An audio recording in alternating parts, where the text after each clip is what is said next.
राधा वल्लभ श्री हरिवंश। राधा वल्लभ श्री हरिवंश। राधा वल्लभ श्री हरिवंश। राधा वल्लभ श्री हरिवंश। वृंदावनेश्वरी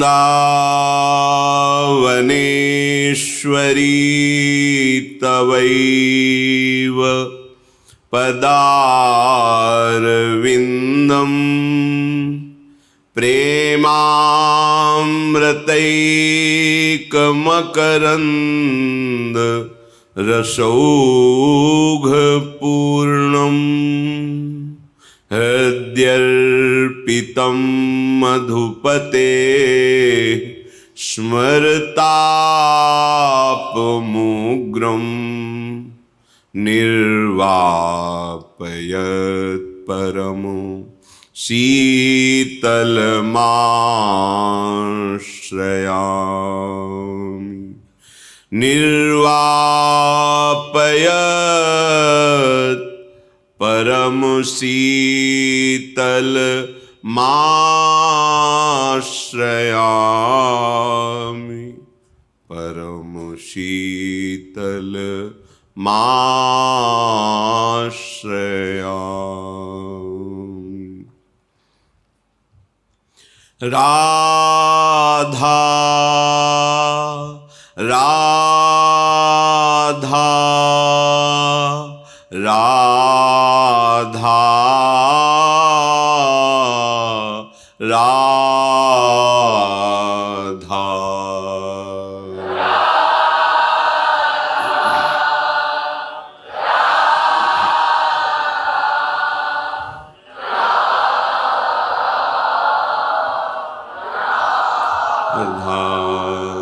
राधा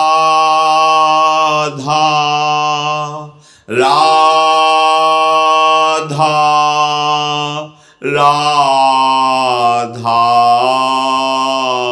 राधा।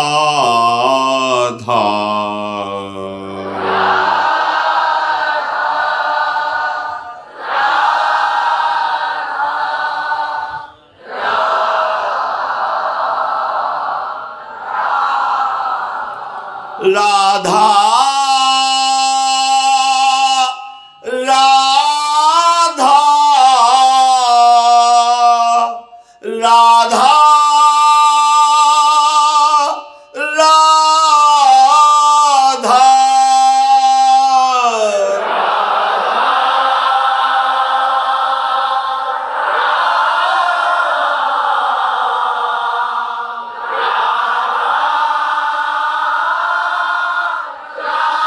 राधा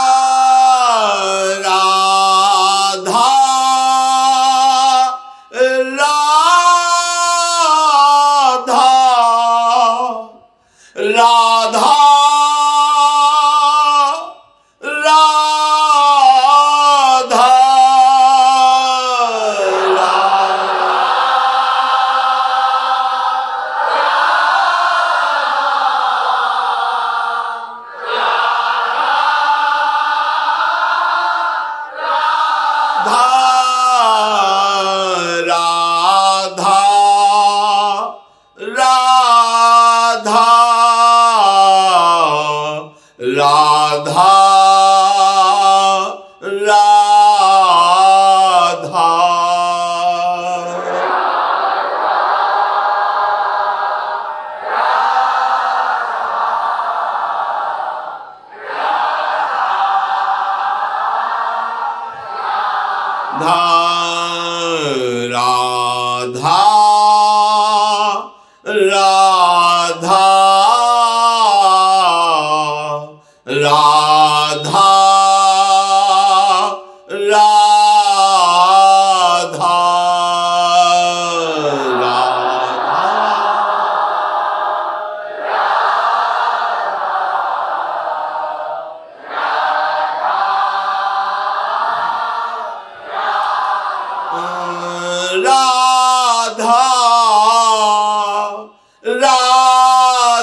राधा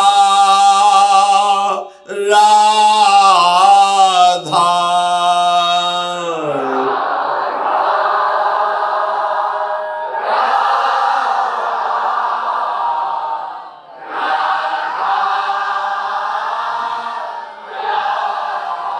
श्री राधा वल्लभ लाल की जय।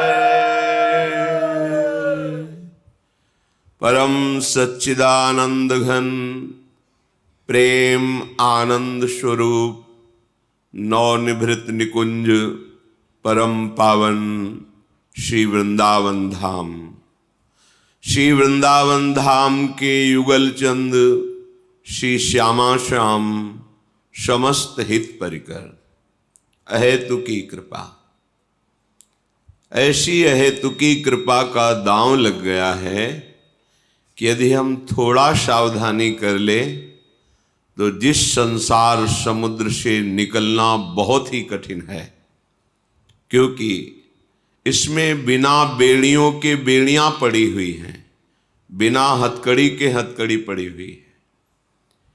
ये जो अहमता ममता की हथकड़ी बेड़ी पड़ी हुई है, इसे हम सहज स्वीकार किए हुए हैं, इसीलिए इसे तोड़ना बड़ा कठिन है। अविद्या अहंकार के कारण, कर्ता भोक्ता भाव दृढ़ होने के कारण हमारे को ये आनंद देगा, सुख देगा, इसमें हम बंध गए हैं। इस अविद्या का नाश करने में समर्थ है कृपा श्रीधाम वृंदावन की, लाडली लाल की, रसिक शिरोमणि प्रिया प्रीतम के अनुरागी जनों की। जासु कृपा सब भ्रम मिट जाई। जिनकी कृपा ऐसी प्रकाशमयी है कि उसमें भ्रम नहीं रहेगा कि मैं करता हूं, मैं भोगता हूं। जो मन 5 ज्ञानेंद्रियों के साथ विषय भोगों में सुख की खोज कर रहा है, ये भ्रम खत्म हो जाएगा। यदि हम कृपा का आश्रय ले लें तो बहुत शीघ्र हमारे हृदय में ज्ञान का प्रकाश हो जाए। कृपा का आश्रय इसलिए कह रहे हैं कि इसमें अहम जो अविद्या का राज्य स्थापित करता है वो नष्ट हो जाता है। जब हम किसी साधन पक्ष में अहम करके करते हैं तो वो शुभ कर्म हो जाता है, पर वो भगवत प्राप्ति कराने योग्य नहीं रहता। वो बंधन मुक्त करने की सामर्थ्य नहीं रखता, उसे शुभ कर्म कहते हैं। उत्तम लोगों की प्राप्ति हो सकती है, लेकिन आवागमन से मुक्त होकर के परम पद में, परम प्रेम में स्थित होना ये बड़ा कठिन है। हमारे ऊपर कृपा हुई है, अब इस कृपा का हम आदर करें। इसी जन्म में कम समय में हम निश्चिंत हो सकते हैं, निर्भय हो सकते हैं। हमें कोई भय नहीं, कोई चिंता नहीं, बस आश्रय ले लें धाम का, नाम का, प्रियालाल के चरणों का, भगवत प्रेमी महात्माओं का। विश्वास कर लीजिए, यही आश्रय आपको निश्चिंत कर देगा, निर्भय कर देगा। यद्यपि अपने में भगवत प्राप्ति की योग्यता नहीं है, पर हमने जिनका आश्रय लिया है वो एक कृपा कोर से हमें भगवत प्राप्ति करा सकते हैं। सर्वतो भावेन, मन वचन कर्म से हम उनका आश्रय ले लें। श्रीपाद प्रबोधानंद जी महाराज करुणा करके कह रहे हैं, मुक्ति श्री भी सकलित पदो नारकम याति धावन लब्ध्वा चिंतामणिमथ महावारिधो निक्षिपेत सहा कृत्वावश्यम सकल भगवत शेखरम स्वाधमः स्यात् यो दुर्बुद्धिस्त्यजति सहसा प्राप्य वृंदावनम तत्। आहा, यदि आपको धाम का आश्रय मिल गया है, वास मिल गया है, या गुरु कृपा से नाम मिल गया है, आपको नाम जपने की प्रेरणा मिल गई है, श्यामा श्याम नौ किशोर किशोरी के चरणों का आश्रय मिल गया है, तो अब दुर्बुद्धि मत धारण करो। दुर्बुद्धि त्यजति, दुर्बुद्धि का त्याग कर दो। क्या दुर्बुद्धि? एक यही आश्रय आपको बचा सकता है, धन का आश्रय, शरीर का आश्रय, बुद्धि का आश्रय, समाज पद प्रतिष्ठा, जन समुदाय का आश्रय, ये आपकी रक्षा नहीं कर सकता। यदि आपने नाम, धाम, श्यामा श्याम, उनके प्रेमी रसिक महापुरुष जन, इनके आश्रय की अवहेलना करके अन्य आश्रय स्वीकार किया, तो कह रहे हैं मुक्ति श्री भी सकलित पदो नारकम याति धावन।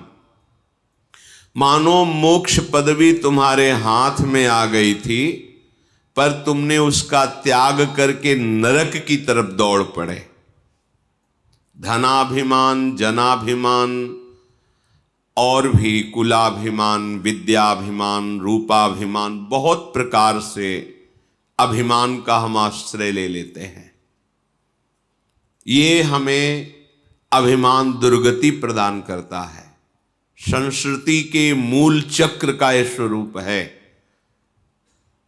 ब्रह्म मूल प्रकृति, त्रिगुणात्मिका प्रकृति, महत्त्व और अहंकार, बिल्कुल नजदीक है, ये बड़ी ऊंचाई पे है। ये अहम जब देह भाव में स्थित हो जाता है, तब गुणाभिमान, विद्याभिमान, धनाभिमान, जनाभिमान ये प्रकट होता है। अगर ये कोई भी अभिमान एक है इनमें से, मुझे अध्यात्म मार्ग में सफलता प्राप्त नहीं होगी, ना होने देगा, ये अहंकार, ये मिटना बहुत आवश्यक है। ये तभी मिटता है जब हमें भगवत कृपा से साधु समागम प्राप्त होता है। तीन मुख हरिजस सुनत श्रवण मानो न त्रपित छिन। और हमारी जब ऐसी वृत्ति बन जाती है कि उन महापुरुषों के श्री मुख से निकले हुए भगवत रसामृत में डूबे हुए वचन श्रवणेन्द्रिय के द्वारा हम पान करते हैं, और हमारी ऐसी लालसा जागृत हो जाती है कि मुझे ऐसा सौभाग्य मिले कि मैं नित्य श्रवण करूं और निरंतर इसी आज्ञा पे रहूं, तो फिर तिनकी संगति रहत जाति कुल मद सब नंसई। फिर ऐसे भगवत प्रेमी महात्माओं के संग से समस्त अहंकार का नाश हो जाता है। और जहां अहंकार नष्ट हुआ, नितिक धर्मिन संग, तो रंग बढ़त नित नित सरस, नित नित प्रेम अभंग, यह जो कृपा हरिवंश की। फिर हम भगवत प्रेमी महात्माओं से ऐसी आसक्ति कर बैठते हैं कि हम उनके संग के बिना, उनके वचन के बिना, उनके दर्शन के बिना जी ही नहीं सकते। जो आसक्ति संसार में बंधन का कारण थी, वही जब भगवत प्रेमी महात्माओं से हुई तो मोक्ष का खुला हुआ द्वार बन गई। हमारा हृदय प्रेम अभंग स्थिति को प्राप्त कर लेता है। एक बार जब प्रेम प्रकट होता है तो कभी घटता नहीं है और कभी नष्ट नहीं होता, और इसका स्वभाव है प्रतिक्षण वर्धमानम, ये प्रतिक्षण बढ़ता रहता है। पर इसका प्रभाव यह है कि प्रेमी के हृदय में सदैव प्रेम की अपूर्णता का अनुभव होता है। उसको ऐसा लगता है, ये प्रेम का प्रभाव है कि मुझ में किंचन मात्र भी प्रेम नहीं, मैं बहुत अधम नीच हूं, ऐसा अनुभव होता है। जैसे जैसे प्रेम बढ़ेगा वैसे वैसे उसको ये अनुभव होगा। क्यों? अगर अनुभव हो जाए कि मैं प्रेमी हूं तब तो अहम जागृत हो जाएगा, फिर बात बनेगी नहीं। तो प्रेम का प्रभाव ऐसा होता है कि उसके हृदय में अद्भुत दिव्य भागवतिक दैन्यता का प्रादुर्भाव होता है। इसी दैन्यता से, इसी प्रेम से वो अपने प्रीतम को प्रेम डोरी में बांध करके अपने हृदय में छुपा लेता है। जय श्री भट्ट, प्रेम रस बंधन क्यों छूटे दृढ़ फंद। ये प्रेम की डोरी में आराध्य देव ऐसे बंध जाते हैं, वो छूट ही नहीं पाते। नित नित प्रेम अभंग, बड़ा सूक्ष्म है प्रेम। एक बार प्रकट होता है, प्रतिपल बढ़ता रहता है। उपासक के हृदय में दैन्यता बढ़ती, जैसे जैसे प्रेम वैसे वैसे अतृप्तता, वैसे वैसे दैन्यता, गंभीरता, अंतर्मुखता, ये सब दिव्य प्रेम के सद्गुण हैं। निरंतर अपने प्रीतम की सानिध्य का अनुभव, प्रीतम के चिंतन की स्वाभाविक वृत्ति, अखंड स्मृति उसके हृदय में जागृत हो जाती है। तो यहां श्रीपाद सावधान कर रहे हैं कि यदि तुम्हें भगवत प्रेमी संत का आश्रय, धाम का आश्रय, अखंडवास, प्रिया प्रीतम के चरणों की आराधना, तो दुर्बुद्धि मत करना। बहुत दुर्लभ बात मिल गई है। अपने अज्ञानी जन है, इसलिए प्रियालाल की इस हेतु की कृपा को खिलवाड़ समझते हैं। ये जो जन्म जन्म से हमारा भटकना हो रहा था, मिटने का समय आ गया अब। पर हम इतने बहिर्मुख हैं, इतने विषयानंद में डूबे हुए हैं कि भगवत कृपा की अवहेलना कर देते हैं। श्रीपाद आदेश कर रहे हैं, कह रहे हैं कि यो दुर्बुद्धि त्यजति, तुम ऐसी दुर्बुद्धि का त्याग कर दो। कोई तुम्हारा सहयोगी नहीं होगा। तुम्हारा शरीर भी तुम्हारे अनुकूल थोड़ी चलता है। देख लो, तुम्हारे अनुकूल तुम्हारा शरीर नहीं चलता, तुम्हारी इंद्रियां नहीं चलती, तुम्हारा मन नहीं चलता, तो फिर बाहर किस पर भरोसा करते हो? बात तो और बड़े दूर की बात है। तुम्हारे मन के अनुकूल सब चले, ऐसा तो तुम्हारा मन ही नहीं अनुकूल चलता। इंद्रियां अनुकूल नहीं, शरीर अनुकूल नहीं, फिर बाहर की बात क्या? इसलिए हाथ में आ गई है मुक्ति, मोक्ष पदवी हाथ में आ गई। यदि धाम का आश्रय है, वास है, प्रियालाल का चिंतन है, प्रियालाल के चरणों की शरणागति है, भगवत प्रेमी महात्माओं के वचनामृत का पान कर रहे हैं, तो मुक्ति तुम्हारे हाथ में रखी है। मुक्ति श्री भी सकलित पदो। अब गलती मत करो। नारकम याति धावन, तुम नरक में क्यों जाना चाहते हो? बोले क्या नरक का मतलब? यदि हम भगवान का आश्रय नहीं लेते, नाम जप नहीं करते, भगवत धाम की यात्रा नहीं करते, भगवत प्रेमी महात्माओं का समागम नहीं करते, तो मुझे नरक मिलेगा? अरे भाई, हम अपना ठीक से कमाते हैं, खाते हैं, परिवार का पोषण करते हैं, कोई पाप करते हैं क्या जिससे लोग कह सकते हैं कि जरूरी है ये सब होना? भाई, हम ठीक से चलते हैं, अपने परिवार का पोषण करते हैं, कमाते खाते हैं, कोई पाप है? देखो, तुम्हें अखिल ब्रह्मांडों की सरकार ने भेजा है, जाओ मनुष्य योनि में और अविद्या का, अज्ञान का नाश करके अपने स्वरूप में स्थित हो, अर्थात मुझे प्राप्त करो। आपने कहा कि हम विरक्त भाव से नहीं रह पाएंगे, हमें स्त्री चाहिए, पुत्र चाहिए, परिवार चाहिए, पद प्रतिष्ठा सम्मान, और आपका भजन भी करेंगे। तथास्तु, ऐसा ही हो, आपको प्राप्त हुआ। लेकिन ये जो आपको प्राप्त हुआ है, ये मूल उद्देश्य की प्राप्ति में सहायक होना चाहिए। आपको जो यहां भेजा गया उसका मूल उद्देश्य है भगवत प्राप्ति। मनुष्य शरीर का मूल उद्देश्य है भगवत प्राप्ति। साधन धाम मोक्ष कर द्वारा, पाई न जे परलोक सम्हारा। आपको सारी सुविधाएं दी गई है भगवत प्राप्ति के लिए। अब आप स्त्री को, पुत्र को, परिवार को, धन को, वैभव को, मान प्रतिष्ठा को अपनी मान लिया, और ये सरकारी व्यवस्था दी गई थी आपको। भगवत प्राप्ति में सहायक है, ये बाधा नहीं है, बस भाव बदल देना है। ये जो आप भोक्ता भाव लेकर के विचरण करते हैं, इसके स्वामी बन बैठे हैं, गलत भाव है, अपराध है। ये सरकारी वस्तु को जबरदस्ती अपने कब्जे में लेकर के उसे अपनी मानना, ये अवहेलना है, अपराध है। जिस दिन जांच होगी उस दिन आपको दंड मिलेगा। चाहे जितना आप निर्माण कर दिए सब ढा दिया जाएगा, चाहे जितना, बस विश्वास कीजिए। श्रुत बनितादि जान स्वार्थ रत ना करुणे सभी ते। ये सरकारी आदमी है, ये आए हैं आपके भक्ति में सहयोग करने के लिए। आप इन अपने कर्तव्य का पालन करते हुए इन्हें भगवत स्वरूप मानकर इनकी सेवा कीजिए और वो प्रभु को समर्पित कर दीजिए, ये भगवत प्राप्ति में सहायक हो जाएगी। लेकिन आप तो स्वामी बन बैठे, भोक्ता बन बैठे। भोक्ता भाव में काम क्रोध आदि का राज्य रहता है और नरक के यही द्वार हैं।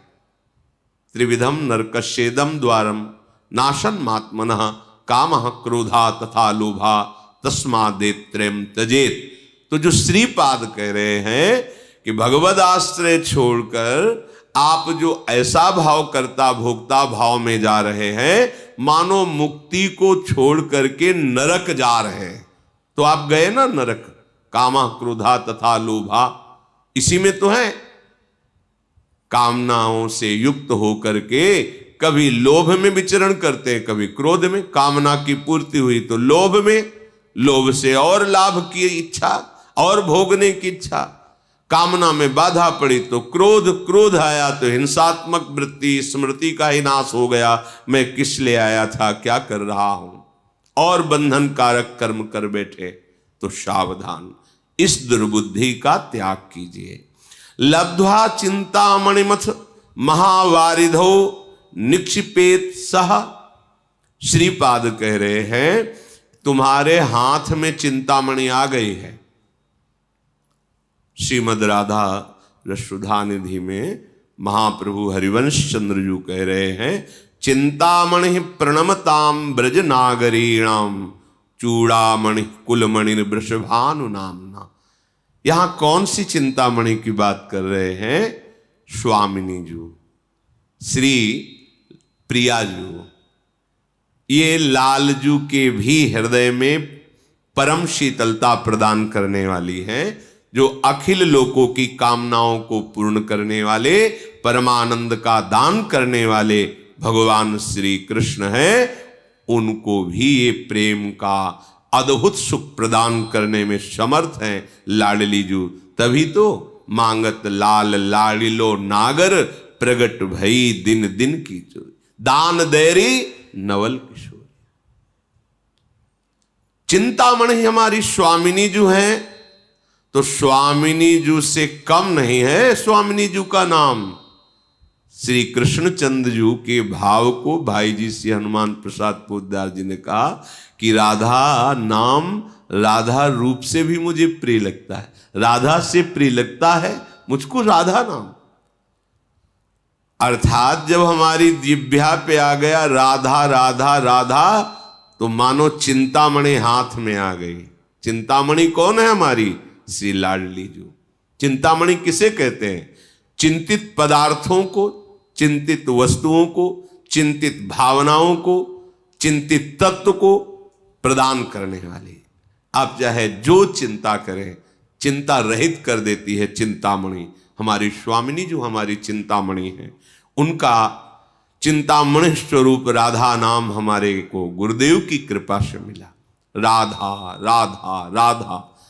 तो लब्ध्वा चिंतामणि मथ, तुम्हें चिंतामणि प्राप्त हो गई और तुम उसे महावारिधो निक्षिपेत्सः इस भव समुद्र में फेंक दिया। भव समुद्र में फेंक देने का तात्पर्य भूल गए। बार बार उपदेश सुनने पर भी कि एक श्वास भी खाली ना जाए। तुम्हारी एक श्वास इतनी कीमत रखती है। तुमने जीवन भर जो धन कमाया है वो एक श्वास खरीदने के लायक भी नहीं है। अगर हमारी अंतिम श्वास हो, कह दिया जाए कि पूरे जीवन की संपत्ति देता हूं, एक श्वास और बढ़ा दो, नहीं बढ़ेगी। तो ऐसी कीमती श्वास से बहुत कीमती कमाई करनी चाहिए, वो है राधा राधा राधा। श्रीपाद प्रबोधानंद जी कह रहे, कैसी तुम्हारी दुर्बुद्धि है कि तुम्हें ये चिंतामणि स्वरूप स्वामिनी का नाम मिल गया, तुम्हारे हाथ में चिंतामणि आ गई। तुम भोगों को देखकर, संसार के सुखों के आकर्षण में, या संसार के कोहरा स्वरूप दुख की घटा को देखकर भूल गए राधा नाम। इसका मतलब चिंतामणि को तुमने ऐसे समुद्र में फेंक दिया, अब ढूंढने से भी नहीं मिलेगी। भाव, यदि तुम प्रियाजू के नाम को भूल गए तो ऐसे गर्त में गिर जाओगे कि नाम जपने लायक तुम नहीं रहोगे। पापवंत कर सहज स्वभाव, भजन मूर्ति भाव न काओ। आप भजन नहीं कर पाएंगे। भजन कोई खिलवाड़ नहीं है। सबसे कठिन काम है भजन करना, सबसे कठिन काम। मन को समाहित करके एकाग्र चित्त से नाम में डूबना, इससे बड़ा विश्व में ब्रह्मांड में कोई कठिन कार्य नहीं, सबसे कठिन कार्य है। और ये आप अकेले नहीं कर सकते हो। भजन न होए संग बिनु, ये सिद्ध रसिक महापुरुषों की वाणी है। भजन न होए संग बिनु, और भजन बिना नहीं प्रेम।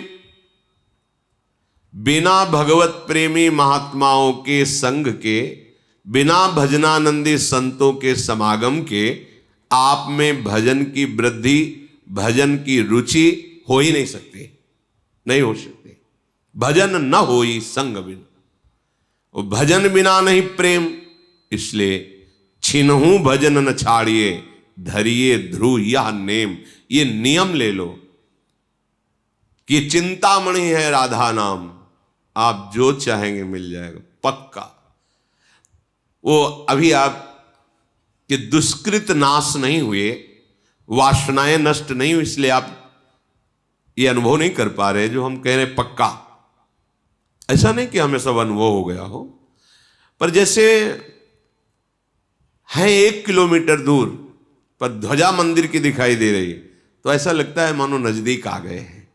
ऐसे ही यत्किंचित गुरु कृपा से जो भी राधा नाम का, तो ऐसा लगता है पक्का, ऐसा ही है। पूर्ण नाम की महिमा तो कहूं कहां लगी नाम बढ़ाई, राम न सकहीं नाम गुण गाई।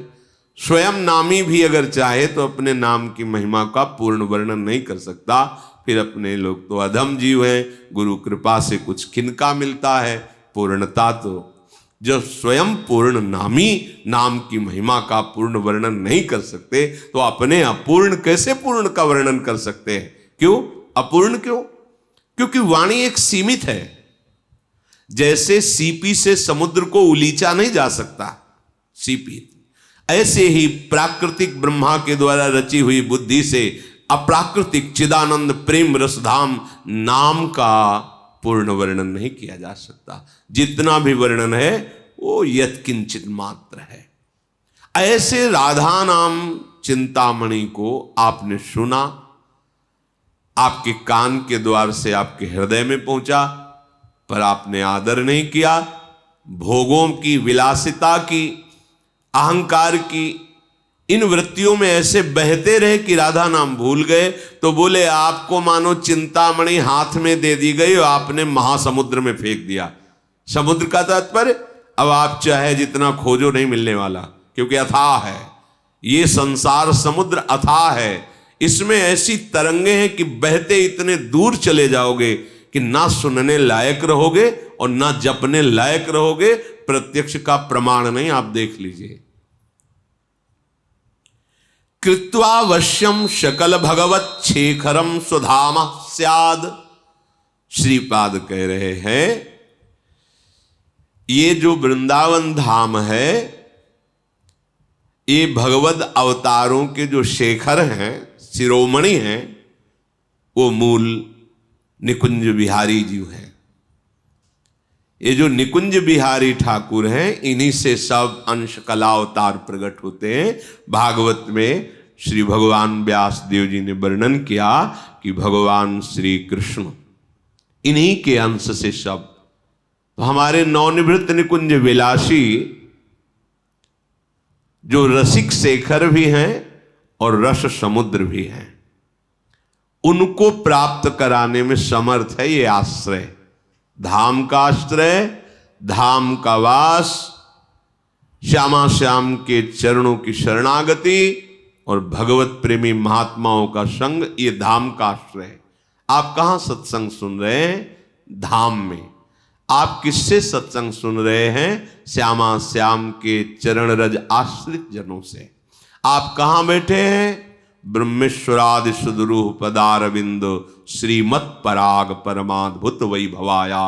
अद्भुत महासिद्धियां जिसमें छिपी हुई है, वो लाडली जी के चरण चिन्हों से चिन्हित इस परम पावन रज में बैठ करके आप सुन रहे हैं। इससे स्वाभाविक आपके हृदय में वो भाव प्रकट होगा जो रसिक शेखर प्रभु श्री कृष्ण को अधीन कर लेता है। कृत्वा वश्यम, कृत्वा वश्यम शब्द पर ध्यान दो। किसी तपस्या से, किसी साधना से, किसी व्रत नियम से भगवान को अधीन किया जाए, ऐसा नहीं आता। यहां कह रहे कृत्वा वश्यम, किसको? सकल भगवत शेखरम, समस्त भगवत स्वरूपों में जो शिखर पर विराजमान, अर्थात जिनसे समस्त भगवत अवतार प्रकट होते, वो प्रभु श्री कृष्णचंद्र जी, वो नित्य बिहारी श्री लालजू महाराज, इनको अधीन करवा देता है। कौन? श्री धाम का आश्रय, वास, प्रिया प्रीतम की शरणागति, भगवत प्रेमी महात्माओं का संग, ये एक ही बात है।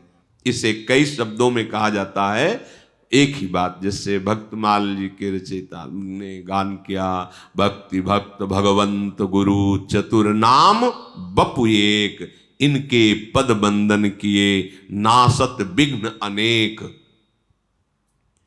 कृत्वावश्यम, फिर आपको विश्वास क्यों नहीं हो रहा? आप निश्चिंत क्यों नहीं हो जाते? क्योंकि ये अहंकार जो है गलित नहीं हुआ है।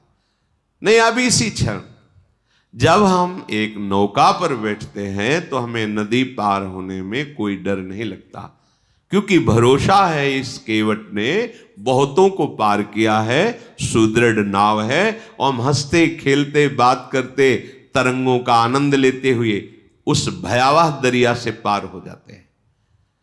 फिर वो नाव टूट सकती, प्राकृतिक है।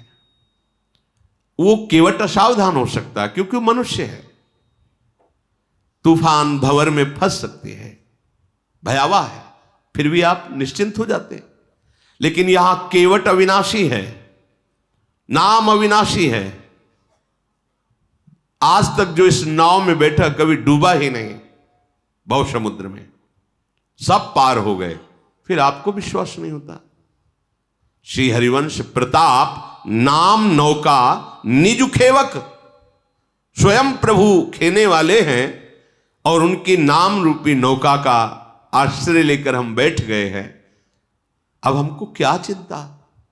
पर हम नहीं बैठे हैं। बात यह है, हम बातें केवल करते हैं, हम अहंकार की नौका में बैठे हो। ये नौका जरूर डुबो देती है, कोई भी हो, चाहे तपस्या का अहंकार ही क्यों न हो, जितेंद्रियता का अहंकार, जानकारी का अहंकार, किसी भी तरह का अहंकार है, तो हम अहंकार की नौका में बैठे हो, ये नौका जरूर डुबोती है। यदि आप भगवद आश्रित हैं तो कह रहे तुम्हें सहसा ये प्राप्त हो गया है, तुमने कोई प्रयास नहीं किया है। मनुष्य शरीर किसी प्रयास से नहीं मिला, केवल भगवत कृपा से मिला। सेवक जी महाराज कहते 84 लाख के चक्र को बीच में रोक दिया। संस्कृति मांझ बरियाई के पायो, मानुष दे वृथा कत डरत। संस्कृति चक्र को बरियाई माने जबरदस्ती रोक के आपको बीच से निकाल करके मनुष्य देह दे दिया कि अपना कल्याण कर ले।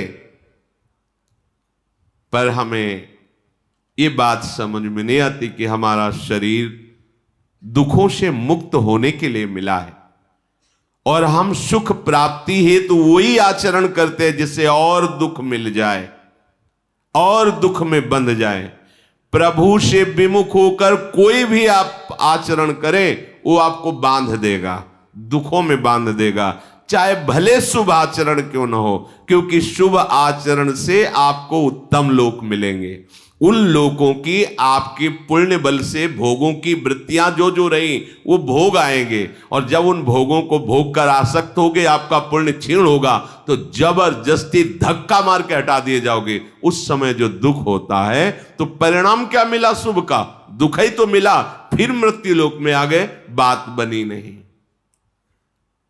सूक्ष्म विचार उपासक विवेक के द्वारा देखे।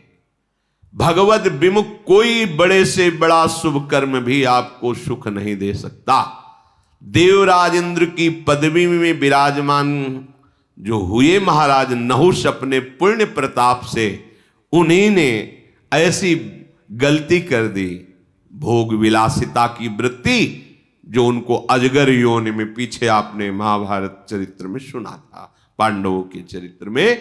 इसलिए एक ही केवल बात है, भगवद आश्रित, भगवत धाम आश्रित, भगवत नाम आश्रित, भगवत चरण आश्रित जो प्रेमी जन हैं, इनके समागम से हमारी बुद्धि प्रभु के चरणों में लग जाए।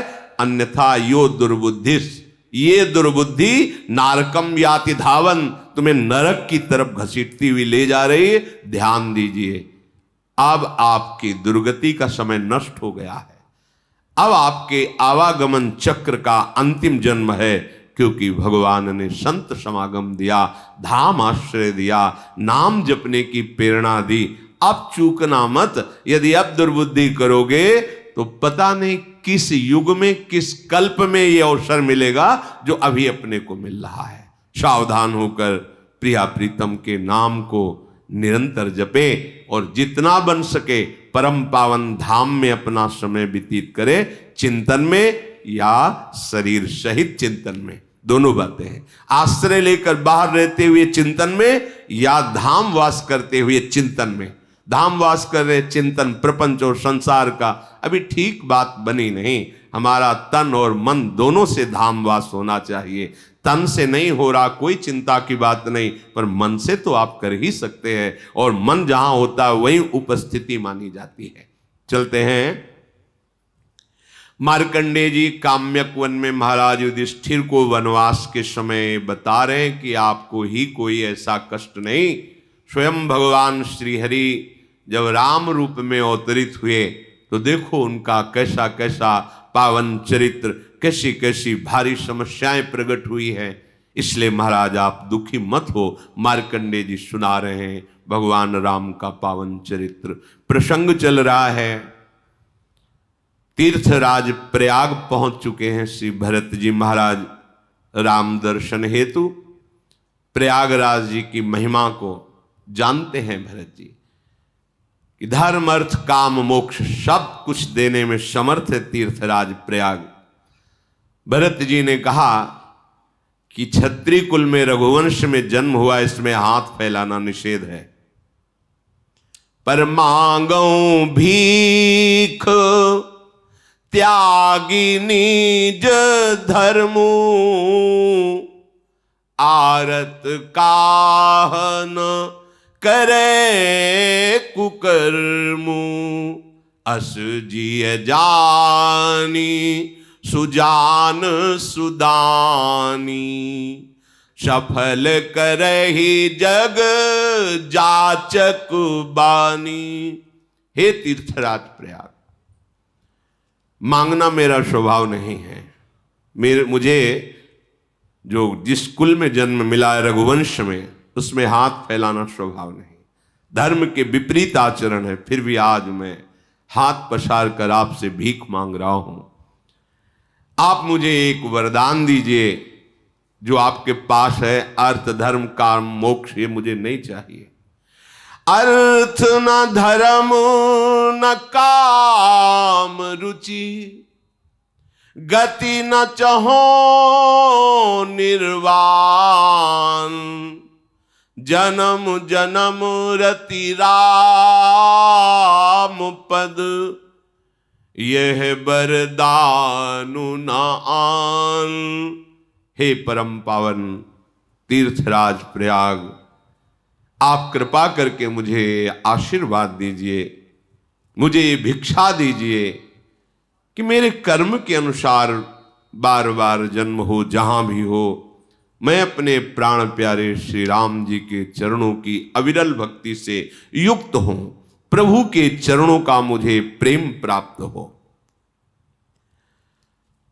यद्यपि मैं साबित हो चुका कि स्वामी द्रोही हूं, भरत जी की अद्भुत प्रेम स्थिति है, क्योंकि कैकेयी जैसी मां मिली है। मैं ही निमित्त बना राम वनवास के लिए, मैं ही निमित्त बना महाराज दशरथ जी के प्राण त्यागने का हेतु बना। न राम जी वनवास जाते, न महाराज का अंत समय आता, उस सब का कारण मैं हूं। पर फिर भी मैं आपसे, अधिकारी तो नहीं हूं, पर मैं आपसे मांगता हूं, सीताराम चरण रति मोरे, अनुदिन बढ़ाऊं अनुग्रह तोरे। हे तीर्थराज, सियाराम जी के चरणों में प्रतिदिन प्रेम बढ़ता रहे, ऐसा अनुग्रह, ऐसी कृपा आप कीजिए। भरत जी महाराज की जो दैन्यता है, ये हर प्रेमी हृदय में जब आती तभी आराध्य देव के प्रति ऐसा प्रेम होता है। तनिक भी कहीं कोई भी गुणाभिमान नहीं। भरत जी और प्रभु श्री राम जी में इतना भी अंतर नहीं, वही प्रभु है, पर प्रेम जिसके हृदय में होता है, कहीं भी गुणाभिमान छू नहीं जाता। तो हमारी यात्रा है प्रेम की। किसी भी तरह के, किसी भी अभिमान वृत्ति का जो हृदय में स्फुरण हो, आदर मत कीजिए, स्वीकार मत कीजिए, वो नष्ट हो जाएगी। जब आप सुखी होते हैं उस वृत्ति से, उसका आदर करते हैं, तब आपका पतन शुरू हो जाता है प्रेम मार्ग से।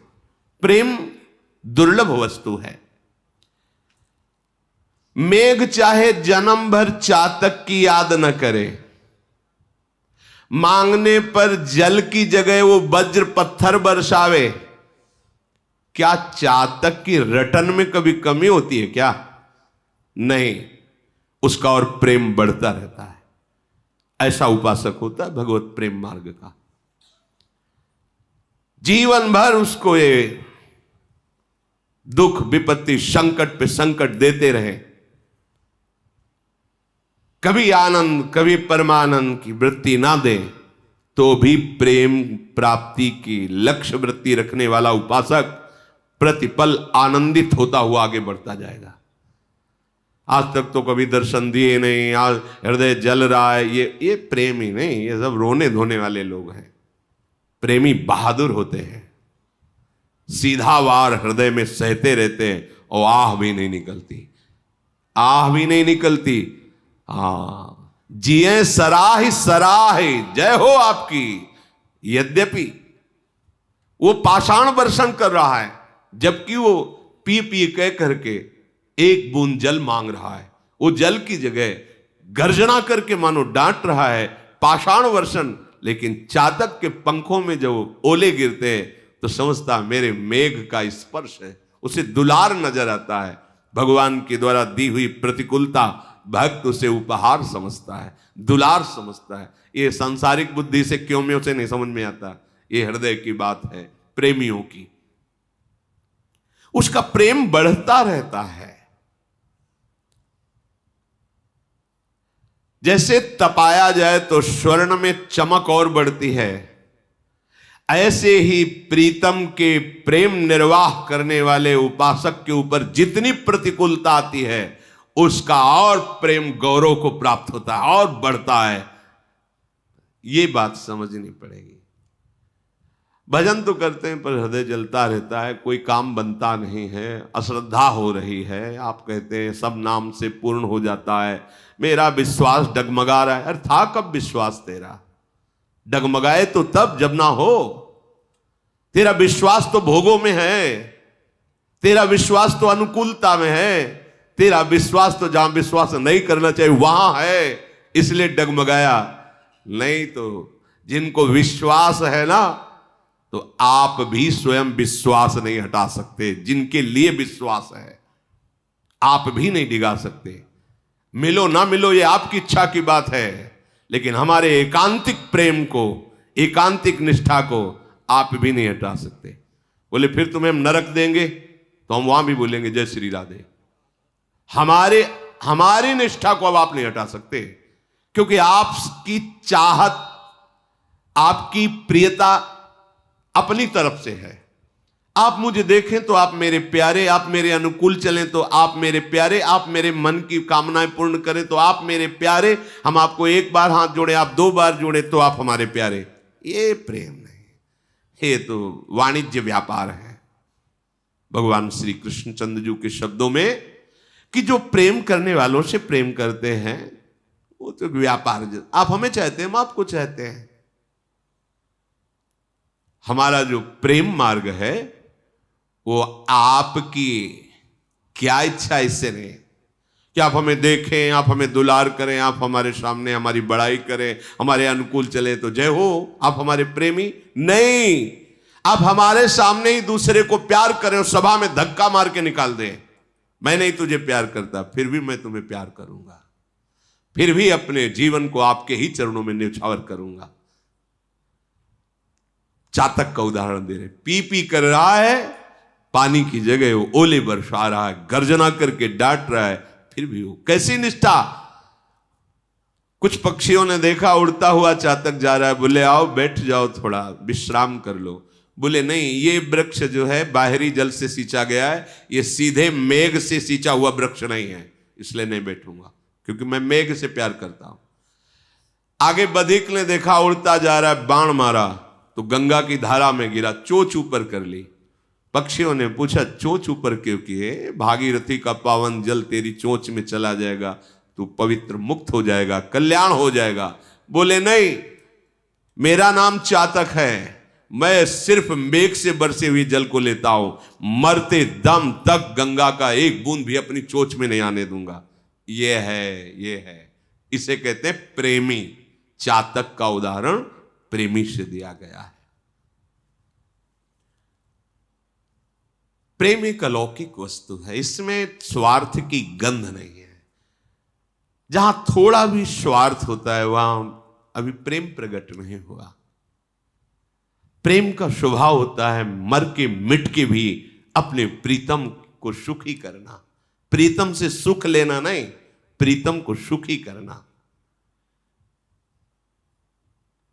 चंद्रमा से चकोर प्यार करता है, जानता है मैं उड़कर भी नहीं पहुंच सकता।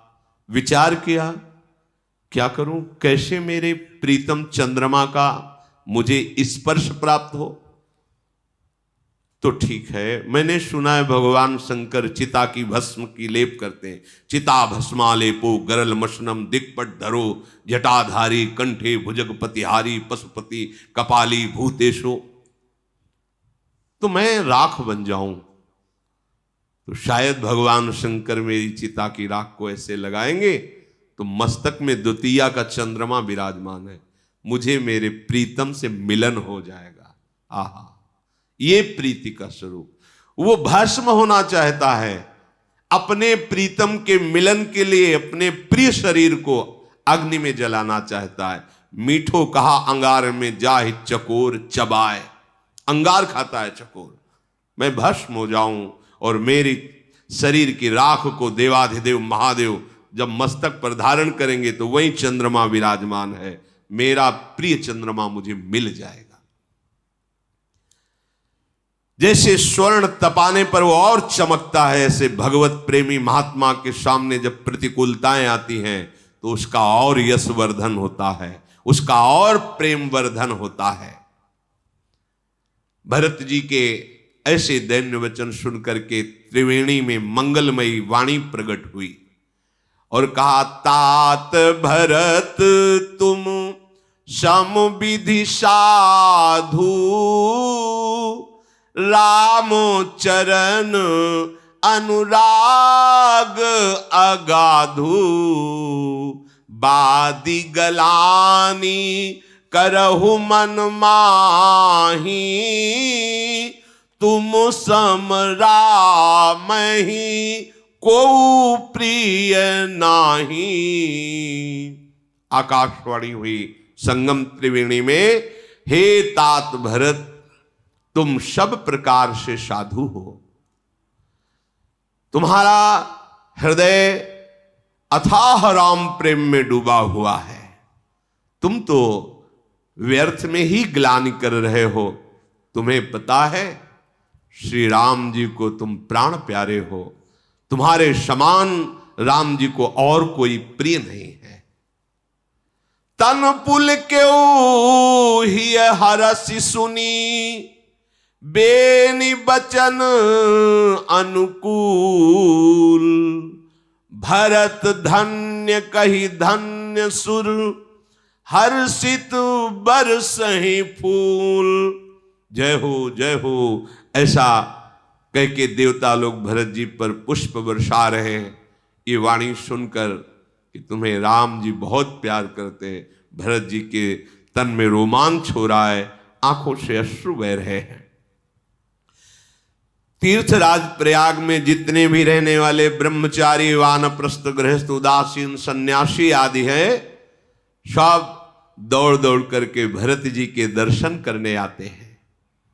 भरत जी का शील, स्वभाव, दैन्यता, पवित्रता, प्रेम, ये देख करके सब भरत जी की सराहना करते हैं। श्री भरत जी महाराज मुनियों के दर्शन करते हुए मुनिराज भरद्वाज जी के समीप आए, जहां भगवान पहले आए हुए थे। मुनि ने देखा कि भरत जी अश्रु पुलकित होकर दंडवत कर रहे हैं। भरत जी को दंडवत करते देखकर मुनि पुलकित होकर कह रहे, आज हमारा सौभाग्य उदय हुआ है। दौड़ पड़े प्रेम विवश होकर, भरत जी को हृदय से लगा रहे हैं, बहुत दुलार कर रहे हैं, आशीर्वाद दे रहे हैं। भरत जी ऐसे संकोच में है कि मानो हम कहीं छुप जाएं। क्यों? बड़ा सोच है कि अगर ये महर्षि हमसे कोई भी प्रश्न करेंगे तो मैं उत्तर नहीं दे पाऊंगा। बहुत दैन्यता में भरत जी।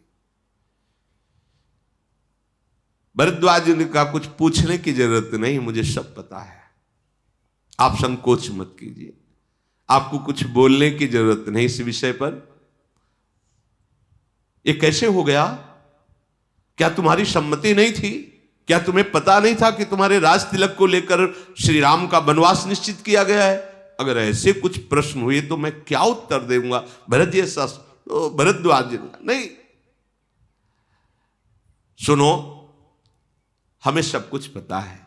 भरद्वाज जी कह रहे, तुम्हें ग्लानि नहीं करना चाहिए, ऐसा ही विधान है। इसमें कैकेयी का भी कोई दोष नहीं है, क्योंकि ऐसा विधान रचा गया है। उसी विधान में कैकेयी की भी बुद्धि है।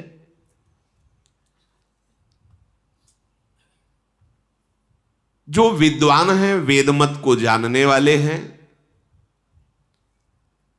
वो कभी किसी को दोष नहीं देते हैं, जानते हैं कि विधान है, प्रभु का विधान हुआ है। तात, तुम्हारा स्वभाव निर्मल है, तुम्हारा विचार निर्मल है, तो तुम्हारा यश भी निर्मल है। तुम बिल्कुल संकोच मत करो। तुम्हारी बड़ाई तो मैं देख रहा हूं इस लोक में और उत्तम लोकों में भी अभी अभी वर्तमान में हो रही है। भरद्वाज जी को पूरा त्रिभुवन ऐसे दिखाई देता है जैसे हथेली पर बेर रख लो, चारों तरफ से देखो, ऐसे वो महापुरुष है कि समस्त ब्रह्मांडों को बैठे बैठे देख रहे हैं ब्रह्मलोक में क्या हो रहा है। ये तो सत्य सिद्धांत है कि पिता जिसे राज्य देता है वही राज्य का अधिकारी होता है। तुमने राज्य स्वीकार नहीं किया, तुमने राम प्रेम स्वीकार किया, तुम सत्यव्रती हो। यदि तुम राजा के पद पर भी बैठ जाते तो राम जी को सुख होता, अधर्म नहीं होता, क्योंकि पिता ने दिया है, लेकिन तुमने उसका त्याग किया और राम प्रेम को स्वीकार किया। भरत जी, मैं जानता हूं ये जो सारे अनर्थों की जड़ दिखाई दे रही भगवान श्री राम का वनगमन, सबको पीड़ा हुई है इससे, पर इसमें बहुत मंगल छुपा हुआ है। भरद्वाज जी के बहुत से ब्रह्म ऋषियों का दर्शन, बहुत से ऐसे असुर निशाचरों का वध, परम उद्धार उनका, जो भागवतिक विधानों में विघ्न डालने में समर्थ है, जिनको मंत्रों के द्वारा भी नहीं रोका जा सकता। इसलिए वनगमन यद्यपि दुखदाई है, पर वो ऋषियों के लिए, जगत मंगल के लिए है। भावी वश ऐसी कुचाल हुई है, तुम किसी को दोष मत दो। मैं निश्चित कहता हूं कि जो तुम्हें दोषी ठहराएगा वो अधम अज्ञानी दुर्गति को प्राप्त होगा। यदि तुम राजा बनते तो भी कोई तुम्हें दोषी नहीं ठहरा सकता था, पर तुमने तो राज्य का त्याग करके राम प्रेम स्वीकार किया। भरत, तुमने बहुत अच्छा किया। जो प्रभु के दर्शन के लिए राज्य त्याग करके चल पड़े, ये तुम्हारा समस्त मंगलों का मूल है, राम चरणारविंद का प्रेम। क्योंकि राम ही तुम्हारे धन है, जीवन है, प्राण है। जिसके राम ही धन है, जीवन है, प्राण है, उससे बड़ा धनी और सौभाग्यशाली कौन हो सकता है?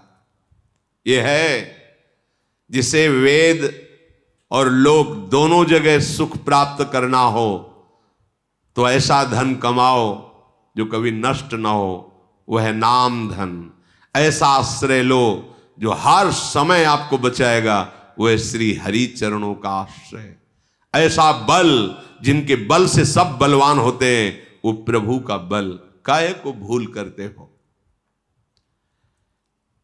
कोई आश्चर्य की बात नहीं आपके लिए जो ये त्याग है, क्योंकि आप महाराज दशरथ जी के पुत्र और श्री रामचंद्र जी के भाई हो।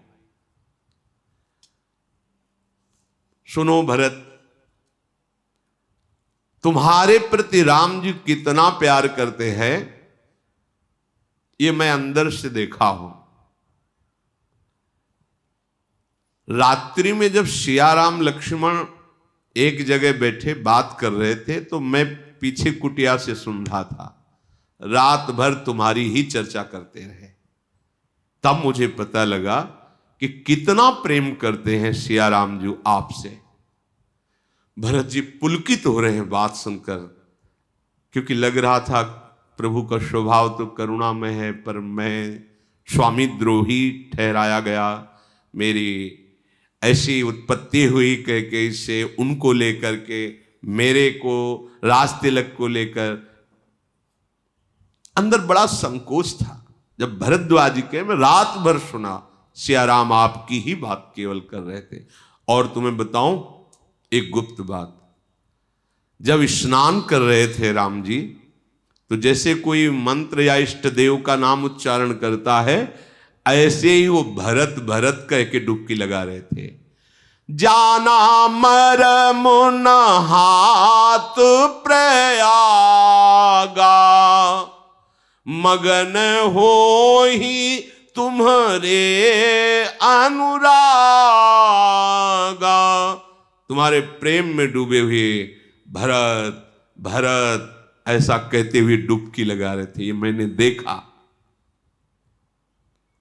अगाध प्रेम राम जी का आप पर है। ये रघुनाथ जी की बड़ाई नहीं, ये स्वभाव है उनका। अगर कोई शरणागत हो जाए तो पूरे कुटुंब का उद्धार कर देते हैं। अगर कोई शरणागत हो जाए तो पूरे कुटुंब के भरण पोषण का भार ले लेते हैं पूरे। यह न अधिक रघुबीर बड़ाई, प्रणत कुटुंब पाल रघुराई। तुम तो भरत मोर मत येहू, धरे देह जनु राम सनेहू। कोई प्रभु का शरणागत हो जाए तो उसके कुटुंब का, पुरखों का, पितरों का भी उद्धार हो जाता है। प्रभु उसके परिवार के पालन पोषण का ठेका लेते। कौन? अनंत ब्रह्मांडों का पालन पोषण करने वाले। इसीलिए जो भक्तजन होते हैं वो इससे भी निश्चिंत, क्या होगा मेरे परिवार का, नहीं, जो अनंत ब्रह्मांडों का भरण पोषण करता है वही करे। महाप्रभु चैतन्य देव जिस दिन संन्यास लेने की अनुमति लेकर के रात्रि में निकले तो नगर के बाहर निकलते ही कदम रुक गए। सोचा कि माता सची एकदम वयोवृद्धा और प्रिया जो विष्णु प्रिया जी एकदम नवीन, संसार से अनभिज्ञ, कैसे कैसे जीवन कैसे यापन। नहीं नहीं, विश्वम्भर भगवान सबका भरण, कूद गए गंगा में, पार हो गए। कोई दूसरा पानी देने वाला नहीं है। वयोवृद्ध माता है, नवकिशोरी है, नवीन अवस्था है, विष्णु प्रिय, संसार से एकदम अपरिचित, पर हरि प्रेम ने, यह केवल प्रेम की ही सामर्थ्य है। वो तो भगवान है, वो तो सब दिव्य लीला परिकर हैं, पर जो प्रभु की शरण में होगा उसको ये लौट के नहीं सोचना मेरे परिवार का क्या होगा, मंगल ही होगा। क्योंकि तुम सच्चे शरणागत हो तो तुम्हारे पूरे परिवार का भरण पोषण। यहां भी देखो, सरकारी हिसाब देखो, अगर आप सरकारी किसी विशिष्ट पद में हैं तो आपके परिवार के जैसे माता पिता हैं, फ्री यात्रा कर सकते हैं, ट्रेन में कर सकते हैं, काफी सुविधाएं होती हैं। फिर अनंत ब्रह्मांडों की सरकार में आपका शरणागतिपन, फिर वो आपको चिंता क्या करनी। प्रणत कुटुंब पाल रघुराय। और हे भरत, तुम तो मेरा मत है। भरद्वाज जी कह रहे कि राम का प्रेम ही मूर्तिमान भरत रूप में है, ये मेरा मत है, मैं अनुभव कर रहा हूं। तुम्हारे हृदय में अब कोई ऐसी भावना नहीं रहनी चाहिए कि कलंक मुझे लोग ठहराएंगे। ये सब के लिए राम भक्ति का प्रारंभ हुआ है, श्री गणेश हुआ है कि आप जैसा प्रेमी, हे तात तुम्हारा यश निर्मल चंद्रमा है। प्रभु श्री राम कि जितने भी दास हैं वो सब कुमुद हैं, चकोर हैं। तुम्हारा यश रूपी चंद्रमा सदैव उदय रहेगा, कभी अस्त नहीं होगा और घटेगा बढ़ेगा। ये जो दोष चंद्रमा में है वो इस चंद्रमा में नहीं, ये सदैव केवल बढ़ेगा ही बढ़ेगा। हे भरत, त्रैलोक्य में तुम्हारा यश छाएगा क्योंकि तुम भगवान के प्रेमी हो। अपने यश की चाह करके यश संबंधी चेष्टाएं करना भगवत प्राप्ति में बाधक है। यदि आप सच्चाई से भगवान के नाम गुण का आश्रय लेकर चलेंगे तो बिस्तरे सब जग विमल की रति, साधु संगति ना टरे, अपने आप विस्तार होता है। क्योंकि त्रिभुवन को पावन करने वाला प्रभु का नाम, प्रभु के लीला गुण का आप गान करते हैं, त्रिभुवन के स्वामी का दासत्व है, तो त्रैलोक्य में तुम्हारा यश फैलेगा। जिनके प्रेम और संकोच के वश में होकर स्वयं सच्चिदानंद घन प्रभु आकर प्रकट हुए, जिन्हें श्री महादेव जी अपने हृदय के नेत्रों से कभी देख करके तृप्त नहीं होते, अर्थात निरंतर देखते हुए रूप रस का पान करते रहते हैं, तुमने कीर्ति रूपी अनुपम चंद्रमा को प्रकाशित कर दिया, भगवत प्रेम को। भरत, कहीं ऐसा मत मान लेना कि हम तुम्हारी स्तुति कर रहे हैं।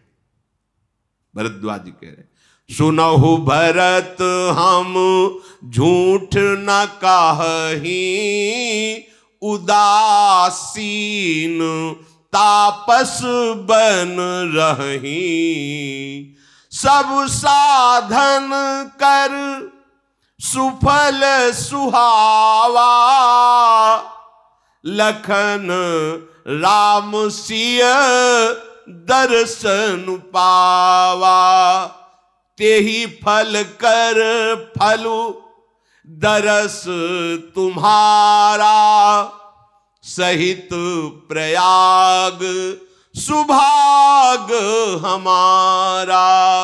भरत धन्य तुम जस जगु जयऊ, कहियस प्रेम मगन मुनि भयऊ। हे भरत जी, हम कभी असत्य नहीं बोलते, भरद्वाज जी कहे, और हम उदासीन हैं, हमको किसी से लेना देना भी नहीं कि हम आपकी बड़ाई किसी कारण से कर रहे हो। हम पक्षपात शून्य हैं, न हमारा कोई शत्रु है न हमारा कोई मित्र है, हमारा स्वभाव है उदासीन रहना। और हम तपस्वी हैं, किसी की मुंह देखी नहीं करते, कोई लेने की आकांक्षा किसी से नहीं की। आपकी हम बड़ाई कर रहे हो, कुछ हमारे अंदर चाह हो, हम वन में रहते हैं, अर्थात हमारा किसी से किसी भोगों से कोई प्रयोजन नहीं है। सच्ची बात, हमारी जितनी साधना थी उसका मुझे फल मिला, सिया राम जी का साक्षात दर्शन। और भरत, हम सत्य कहते हैं, ये बात बहुत जरूरी। समस्त साधनाओं की सफलता भगवत साक्षात्कार में है।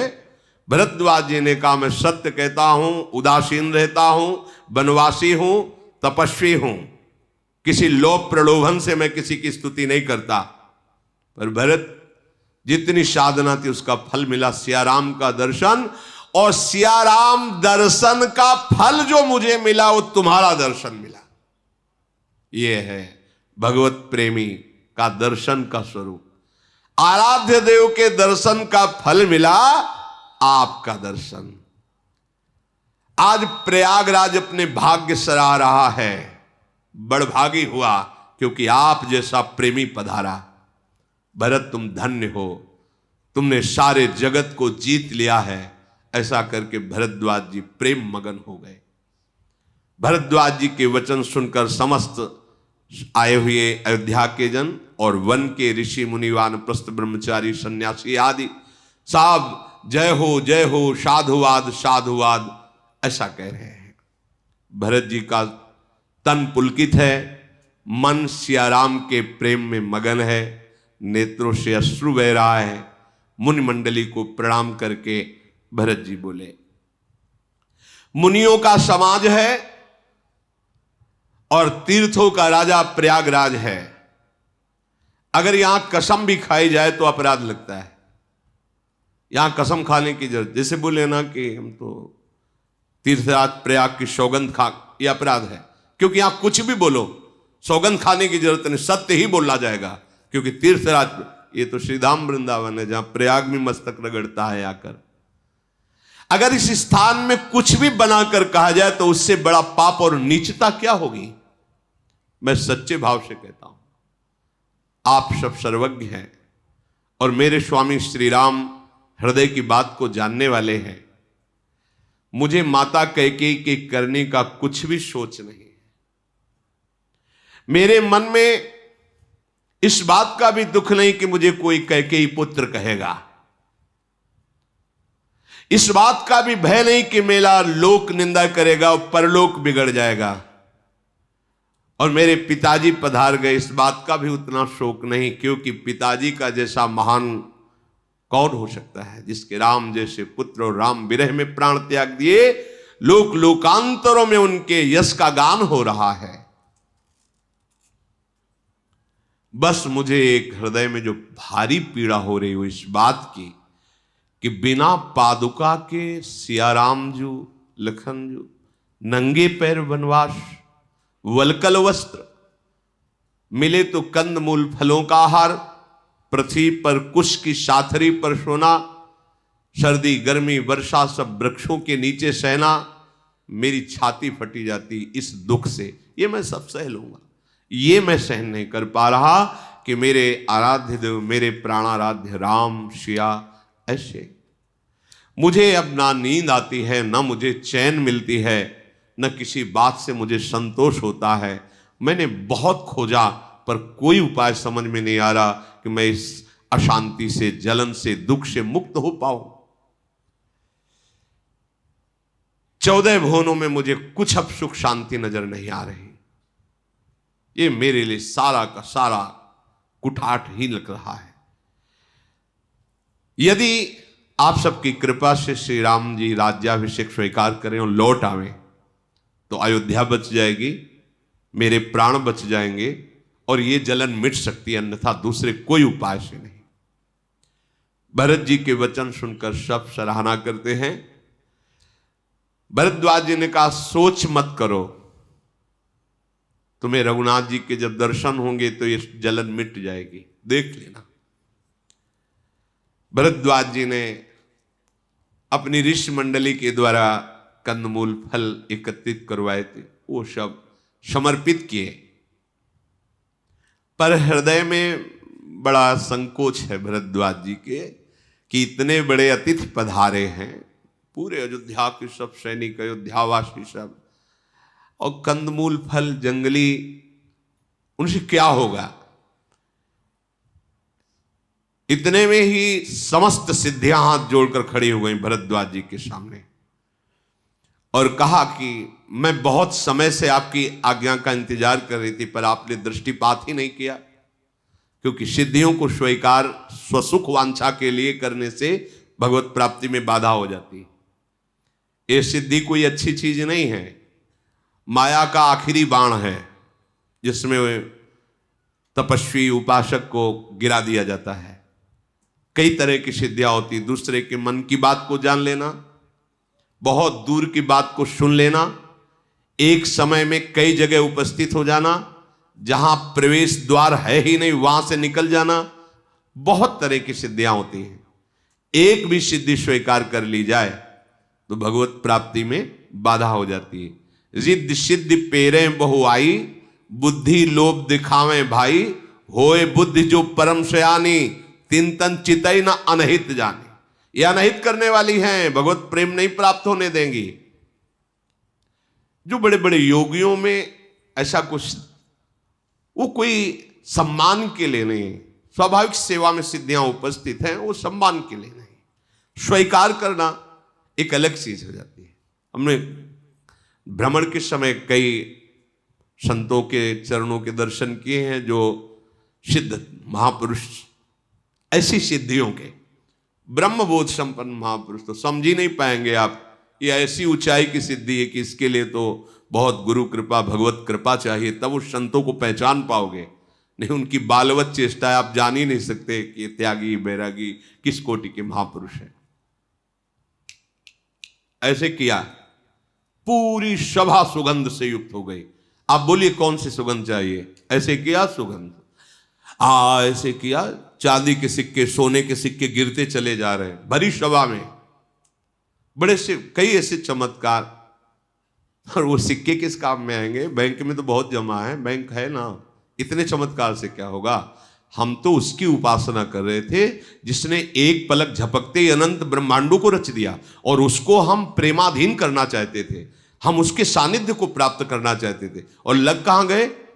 जादू वाले भी तो दिखाते थे, जो बड़े जादूगर होते हैं वो एक नोट दिखाएंगे, सैकड़ों उसी से निकाल देंगे। कई ऐसे लोग तालियां पीटते हैं, तो जादूगर और हम में अंतर क्या रह गया?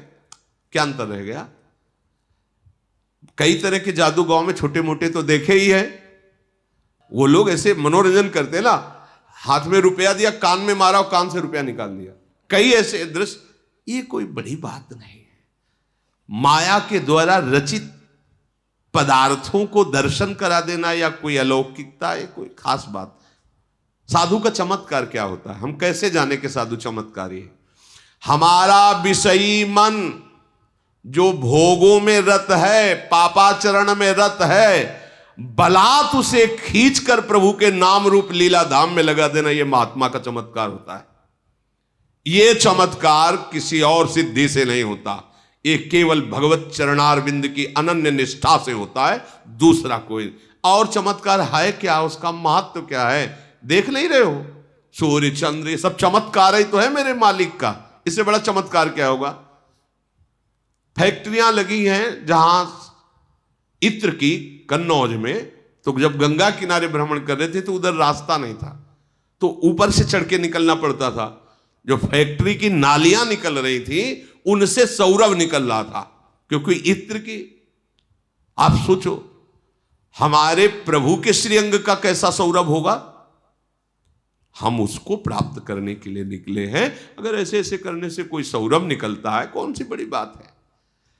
2 4 6 महीने भूत प्रेतों के मंत्र अगर आप सिद्ध कर लो तो बैठ के एक पूज्य भाई जी महाराज घटना बताते थे कि जो जाता उनके मन की सारी बात बता देते। बहुत सी ऐसे चमत्कार वृत्तियां।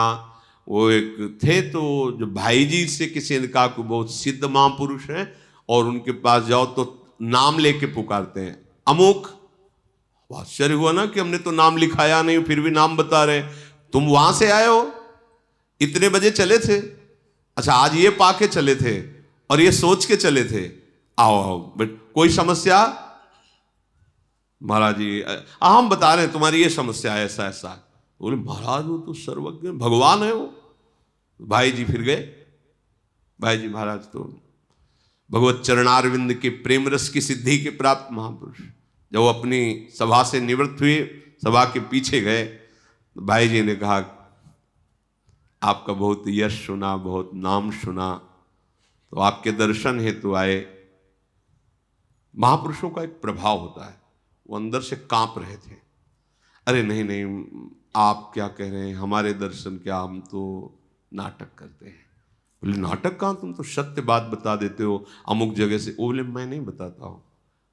ऐसे गमछा ऐसे डाले हुए थे, गमछा हटाया और कहा देखो एक बिष्ठा का थोड़ा सा, बिष्ठा का यहाँ एक ऐसे गोला सा करके ऐसे रुई में बंधा हुआ। बोले ये देखो इसमें यक्षिणी बैठी हुई है, मेरे कान में यक्षिणी सिद्ध किया है और वो मुझे कान में सब बता देती है, तो मैं बता देता हूँ मेरे में। बोले नाम जब भजन कुछ, ये तो कुछ है नहीं। भाई जी ने फिर लिखा कि उनकी दुर्गति हुई। जब अंतिम समय आया तो यक्षिणी से पूछा कि मैं कहाँ मरूंगा, क्या। तो उनका तुम्हारी दुर्गति होगी, तो भागे नर्मदा जी की तरफ। तो उठा के पटक दिया कि जीवन भर हमको अधीन रखा है, हमसे जानकारियां ली, अब जीवन भर तुझे मैं अधीन रख। मार दिया उसे, यक्ष बना लिया, अपने साथ रख लिया। कहीं छोटे मोटे मंत्रों की आराधना करके जैसे भूत प्रेत आज छोटी मोटी सिद्धियां, ये सब नहीं। भगवान की अविरल भक्ति से बढ़कर कोई सिद्धि नहीं, कोई परम लाभ नहीं। अच्छे से समझ लो, इस सिद्धि से सब सिद्धि प्राप्त हो जाती है। सब सिद्धि का मतलब कोई चाह ही नहीं रह जाती, सब रूपों में प्रभु है ऐसा अनुभव हो जाता है। अब किसको चमत्कार दिखाना, क्या चमत्कार दिखाना। भगवान के नाम में जितनी सामर्थ्य सी किसी भी सिद्धि में सामर्थ्य नहीं। एक बार ब्रज के दर्शन हेतु श्री नामदेव जी महाराज, ज्ञानदेव जी महाराज बड़े महामहिम। ज्ञानदेव जी महाराज तो अपार सिद्धियों से परिपक्व, अभी नवकिशोर अवस्था है और 1400 वर्ष का चांगदेव योगी। वो सिंह पे बैठ के काले नाग की चाबुक लेके अपना प्रभाव दिखाने के लिए तो चबूतरे में बैठे थे ज्ञानदेव। तो जड़ चबूतरा चल पड़ा, तो वो उतर करके साष्टांग प्रणाम की कि हम तो चैतन्य सिंह को, चैतन्य सांप को वश में कि ये तो जड़ चबूतरा चढ़ पड़ा। तो जब नामदेव जी और ज्ञानदेव जी ब्रजमंडल के दर्शन है तो एक जगह प्यास लगी तो सूक्ष्म रूप रखा, ज्ञानदेव जी ने कुएं से जल पी के आ गए। नामदेव जी से कहा कि हमको तो ऐसा कुछ लगता नहीं, कोई ऐसी सिद्धि नहीं, पर इतना जानते हैं कि प्रभु के नाम में अपार सामर्थ्य। विट्ठल विट्ठल विट्ठल, कुएं का जल उठना, सामने से कुएं का जल बहने लगा, चुल्लू में बह। सब सिद्धियों से बड़ी सिद्धि नाम। जो नामी को अधीन कर ले, छोटी मोटी प्रकृति की वस्तुओं की बात क्या, तो कह दे कि फिर ऐसे भजनानंदियों को साधारण आदमी थप्पड़ मार के चले जाते हैं, निंदा कर देते हैं, अवहेलना कर देते हैं, उनको तो भस्म हो जाना चाहिए। नहीं, नाम ये सामर्थ्य देता है भक्त को कि बड़े से बड़े अपराध करने वाले का भी मंगल हो, अमंगल ना हो। ये तुम पार्थिव बुद्धि से नहीं समझ पाओगे। ये नाम की महिमा है। वो नाम जापक जो महापुरुष भगवत अनुराग के मार्ग का पथिक है, उसकी इसी बात में कसौटी है कि दूसरा उसका अपमान करे और वो उसका मंगल करे। इसीलिए उमा संत कहे इह बड़ाई, वो मंद करत जो करे भलाई, वो मंद कर रहा है, वो उसकी भलाई कर रहा है। समस्त रिद्धिया सिद्धिया सुनि रिधि सिद्धि अणिमादिक आई, आयसु हो ईसो करहि गोसाई। रिद्धियां सिद्धियां हाथ जोड़कर खड़ी हो गई और भरद्वाज जी से कहा कि आज तक मैं आपकी केवल आज्ञा की बाट जो हो रही थी, आज अवसर है, यदि आप आज्ञा कर दे तो मुझे सेवा मिल जाएगी। भरत जी की, अयोध्या वासियों की सेवा मिल जाएगी और सब विरह में हैं। मैं ऐसे सुख की वृत्तियां प्रकट करूंगी जिससे इन सब का विरह शांत हो जाए।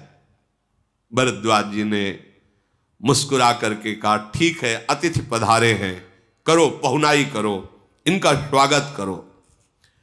जे ही ऐसी आज्ञा हुई तो भगवान श्री राम के प्रेम में डूबे हुए भरत जी को सुख पहुंचाने के लिए सिद्धियों ने अतुलनीय वैभव प्रकाशित कर दिया। ऐसे वास की व्यवस्था की कि देवराज इंद्र भी ललचा पड़े। वास की व्यवस्था हर अयोध्यावासी की, सिद्धियों का यही तो अद्भुत वैभव। सुंदर सुंदर देखते देखते भवनों के निर्माण हो गए, पूरे नगर की पूरी व्यवस्था। जिसके मन में, अब वो सिद्धियां ही है, जिसके मन में जो रुचि कभी रही है वो सब सिद्धियां भोग। दास दासियां हजारों लाखों करोड़ों ऐसे प्रकट हो गए कि एक एक के 4-4 दास दासियां एक एक अयोध्यावासी के, जैसी रुचि सुंदर सुखद जथा रुचि जेही, सब भोग उपस्थित। और भरद्वाज जी देख रहे सिद्धियों का चमत्कार, सब की सब सुखद व्यवस्था। सब अयोध्यावासी मुनि का तपोबल देखकर सराहना करते हैं। भरत जी मुनि का प्रभाव देख रहे कि इंद्र वरुण यम कुबेर इन लोकपालों को भी जो सुविधा नहीं, वो अयोध्यावासियों को सुविधा दे रहे हैं। भरद्वाज जी अपने तपोबल से प्रकट हुई सिद्धियों से सुख की सामग्री ऐसी लुभायमान है, सुख समाजु नहीं जाई बखानी। आगे शब्द, देखत बिरती विसारहि ज्ञानी। जो ज्ञान विज्ञान संपन्न है, ऐसा सुख सामग्री है कि उनका वैराग्य भूल जाए, ये सिद्धि है। ऐसी सुखद आसन, सुखद सेज, सुंदर भोजन, सुंदर दास दासियां, ऐसे लुभायमान वन, पशु पक्षी, फल फूल, सब सिद्धियों ने एक क्षण में रच दिया। अमृत भी फीका लगे ऐसा भोजन, जिसे देख करके बड़े बड़े संयमी मुनि भी इच्छा करें उन्हें पाने की। सभी के सुंदर डेरे, कामधेनु, कल्पवृक्ष सब वहां उपस्थित है।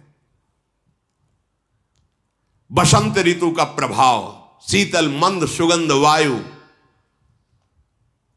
जो चाहिए भरद्वाज ऋषि की तरफ से धर्म अर्थ काम मोक्ष, माला चंदन सुंदरी, जो जो सब भोग, सब अयोध्यावासियों के लिए। ऐसा भोग विलास जिसका वर्णन नहीं किया जा सकता। पर राम विरही जनों को ये भोग आकर्षित नहीं कर पाए। सुंदर सैया में भी लेटे हा राम हा राम। किन्हीं किन्हीं को तप का प्रभाव, सिद्धियों का प्रभाव थोड़ा हर्ष दिया, थोड़ा सा, पर फिर राम विरह ने अपना अधिकार जमा लिया, हा राम हा। लेकिन भरत जी के हृदय में, अयोध्यावासियों के हृदय में तो प्रभाव पड़ा थोड़ा थोड़ा सा, पर फिर राम विरह, फिर कभी थोड़ा सा।